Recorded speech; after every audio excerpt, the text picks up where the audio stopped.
Hey there, this week on the Mentor Mom channel, we are talking the last of our foundational skill series, imitation. Let's do this.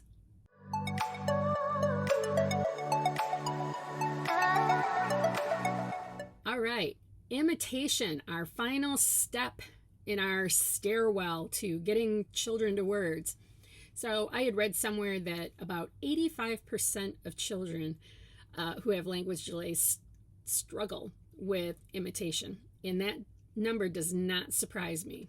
I find that this is a spot or a step, if you want to say, where kids really do get stuck. So we need our children to start imitating us if we want to get them to words, right? It shows that they understand things from our perspective. It shows engagement. It shows circles of communication, it shows comprehension, it shows initiation, all those other skills, they're all related. So with imitation, when I'm working with a family in the home, I really want them to kind of understand there's a progression to imitation. So first they start by imitating our gestures, then they start imitating our gestures with sounds.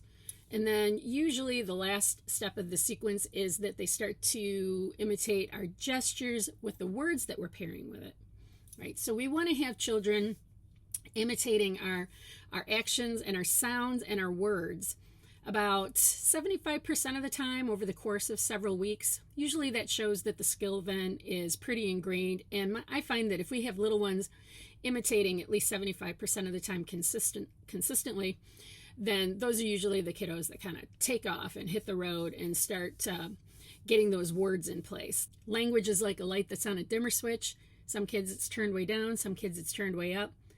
Once they figure out the power of imitation, especially with our sounds and our words, that seems to be when that light just kind of clicks all the way up and they just become sponges and take off. So I want to share one of my favorite strategies for encouraging imitation, and that's the use of songs and finger plays. I like this strategy because it works well with children with stubborn personalities and temperaments, kids who are really resistant to imitation because maybe they're struggling with the sound production part of speech.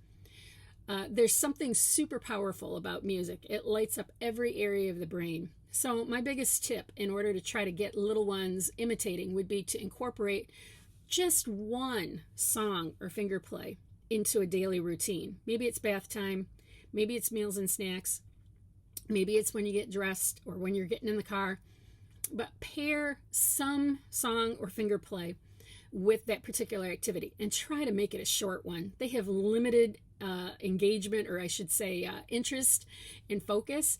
So I like to stick to the really short ones. You know, Wheels on the Bus can go on and on and on. So can Old MacDonald. So doing something simple like Itsy Bitsy Spider or Bam Sam Sam, which used to be called Ram Sam Sam. We kind of switched it up. Or even Twinkle Twinkle Little Star. Something really short and with lots of gestures so that we can get them imitating the gestures, imitating some of the sounds or trying to sing, and then eventually being able to do the words with the actions. So following that progression, that's why I like using songs and finger plays, is because it follows that progression.